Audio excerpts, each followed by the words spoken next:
आप तो हमें गांव में लेने आने वाले थे, क्या हुआ जी, आप आए नहीं? रमा, अभी ठंड बहुत हो रही है और मेरे पास तुम्हें गांव से शहर लाने के लिए अभी पैसे भी नहीं है। तुम कुछ दिन और रुक जाओ वहाँ। क्या कहा आपने? ऐसा मत बोलिए। आप कब से बोल रहे हो कि हमें लेने आओगे? दीपू मुन्नी भी रोज आपका इंतजार करते हैं। सुनिए जी, अगर आप कहें तो मैं खुद ही आ जाऊं क्या आपके पास बच्चों को लेकर? मेरे पास कुछ पैसे पड़े हैं, आप जो भेजते थे मैंने उसमें से बचाए हैं। अगर ऐसा है तो फिर आ जाओ, और तुम्हारे पास घर का पता तो है ही, वहीं ही चले जाना। रमा अपने दोनों बच्चों को लेकर गांव से शहर के लिए निकल जाती है। उसके साथ उसकी बहन दिव्या भी होती है। रमा के माता पिता की मृत्यु के बाद अब वो बेचारी कहाँ जाती, इसलिए रमा उसे अपने साथ ही ले लेती है। ठंड का समय चल रहा था, दिसंबर का महीना, जिसमें कड़ाके की ठंड पड़ती है। रात होते ही रवि मिल से अपने घर को निकलता है। अरे यार, आज तो कुछ ज्यादा ही ठंड पड़ रही है। हाँ यार रवि, ये ठंडी ठंडी हवाएं और चारों तरफ पड़ती हुई धुंध, बहुत ही ठंड है भाई। चल जल्दी जल्दी घर चलते हैं। रवि अपने घर पहुंचता है। वो एक झोपड़ी में रहता था। रवि अपने बच्चों को देखकर बहुत खुश हो जाता है। वहीं वो अपनी साली दिव्या को भी देखता है। अरे दिव्या, तुम यहाँ? ओह अच्छा, याद आया। कोई बात नहीं, अब तुम हमेशा ही हमारे साथ रहना। पापा, मुझे आपकी बहुत याद आ रही थी। हाँ पापा, आप हमें लेने क्यों नहीं आए? बच्चों, मुझे थोड़ा सा काम था। तुम दोनों ने कुछ खाया? हाँ जी, मैंने दाल चावल बनाए थे। आप भी हाथ मुंह धो लो, मैं आपके लिए भी खाना लगा देती हूँ। खाना पीना खाने के बाद सभी लोग फर्श पर सो जाते हैं। यहाँ रवि के पास बस एक ही कंबल होता है। अब पांचों लोग नींद में उस कंबल को अपनी अपनी तरफ खींचते हैं। एक तरफ रमा और रवि लेटे हुए थे, दूसरी तरफ दोनों बच्ची और दिव्या लेटी हुई थी। रमा को ठंड लग रही होती है तो वो सारा कंबल अपनी ओर खींच लेती है। ठंड तो उस समय सबको लग रही होती है, ठंड जो इतनी कड़ाके की पड़ रही होती है। तभी रवि उठकर देखता है कि उसके बच्चे और उसकी साली दिव्या ठंड से कांप रहे होते हैं और सारा कंबल रमा ने ओढ़ा हुआ होता है। रमा, उठो उठो जल्दी। क्या हुआ जी, आप जाग क्यों रहे हो? वहाँ देखो। रमा अपने बच्चों और बहन की तरफ देखती है और वो घबरा जाती है। उसके बच्चे और बहन ठंड से कांप रहे होते हैं। हाजी, आप देख क्या रहे हो? जल्दी से कंबल बच्चों पर डाल दो ना, ठंड बहुत है। रवि सारा कंबल बच्चों और दिव्या पर डाल देता है और रवि और रमा दोनों ही बिना कंबल के ठंड से ठिठुर के सो जाते हैं। सुबह रवि और रमा दोनों ही जल्दी उठ जाते हैं। रमा, तुम ठीक तो हो ना? तुम्हें सर्दी तो नहीं हो गई? रात को बहुत ज्यादा ठंड थी, मैं इसीलिए तुम सबको यहाँ नहीं बुलाना चाहता था। मेरे पास तुम्हें ठंड से बचाने के लिए कपड़े भी नहीं है। मुझे माफ कर दो। हाजी, आप क्यों माफी मांग रहे हो? आप चिंता मत करो, मैं बिल्कुल ठीक हूँ। आप तैयार हो जाइए, आपको मिल भी तो जाना है। मिल जाते हुए रवि परेशान सा लग रहा होता है। वो सोच रहा था कि मालिक से एडवांस पैसे ले लेगा, जिससे वो एक और कंबल खरीद कर ले आएगा। लेकिन जब वो मिल जाकर देखता है तो मिल में जोरों की आग लगी हुई होती है। वो अपने दोस्त प्रीतम से पूछता है, प्रीतम, ये मिल में आग कैसे लग गई है? ये कैसे हुआ? अरे क्या बताऊं यार, शॉर्ट सर्किट हो गया और मिल में आग लग गई। अभी मालिक आए थे, उन्होंने कहा कहीं और काम ढूंढ लो। मेरे पास इतना पैसा नहीं है कि मैं दोबारा काम शुरू कर पाऊं। रवि प्रीतम से ऐसा सुनकर और निराश हो जाता है और सोच में पड़ जाता है कि अब तो वो इतनी जल्दी कंबल कहाँ से लाएगा। ना काम है और ना ही पैसे। प्रीतम, अब हम क्या करेंगे? क्या काम करेंगे? देख भाई, मेरे पास कुछ पैसे हैं जिनसे मैं एक छोटी सी चाय की दुकान खोलूंगा। मेरे पास थोड़ी सी सेविंग्स है। तू बता, तू क्या करेगा? पता नहीं यार, मेरे पास तो पैसे भी नहीं है। जितने पैसे यहाँ से मिलते थे वो पैसे तो मैं अपने गांव भेज देता था। अब तो मेरे पास एक फूटी कौड़ी तक नहीं है। चल, मैं घर चलता हूँ, फिर मिलेंगे यहाँ। रवि घर आ जाता है। उसे देखकर रमा समझ जाती है कि कुछ तो बात हुई है। रमा अभी तो कुछ नहीं कहती है। जब बच्ची और बहन खाना खा के सो जाते हैं तब रमा कहती है, क्या हुआ जी, जब से आए हो आप परेशान लग रहे हो, क्या बात है, बताओ ना मुझे। रवि रमा को सारी बात बता देता है।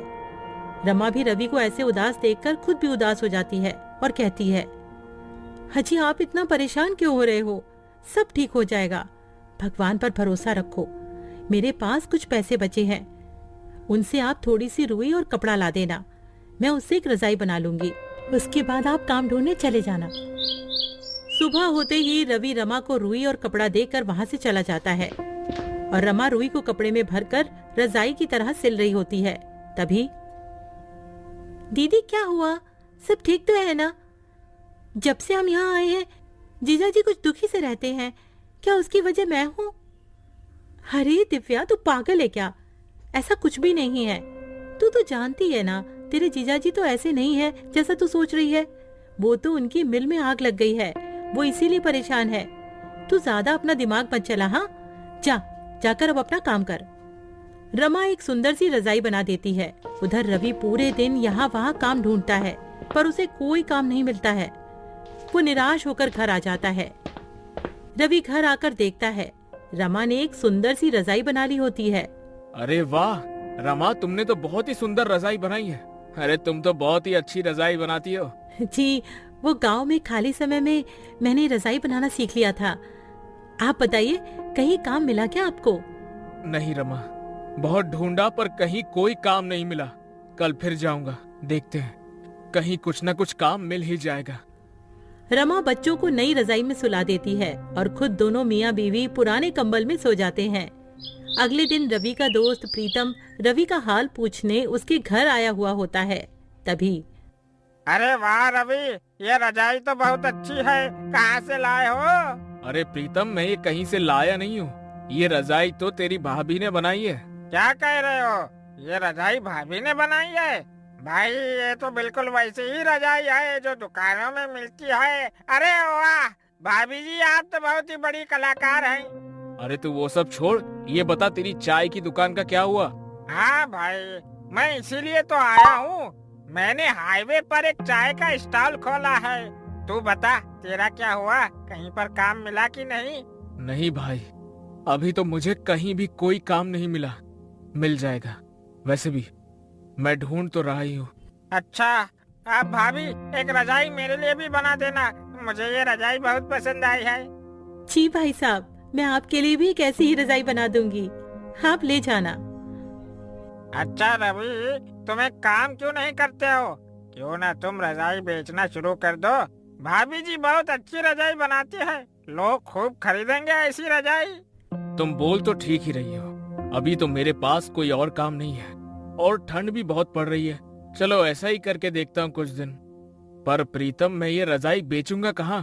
हाईवे पर मेरे चाय के स्टॉल के पास तुम भी रजाई बेच सकते हो। पर प्रीतम, एक और दिक्कत है, मेरे पास पैसे भी नहीं है सामान लाने के लिए। अरे तुम चिंता मत करो, ये लो पैसे, इनसे तुम सामान ले आना है। ठीक है, फिर मैं आज ही रजाई बनाने का सामान ले आता हूँ। क्यों रमा, ठीक है ना?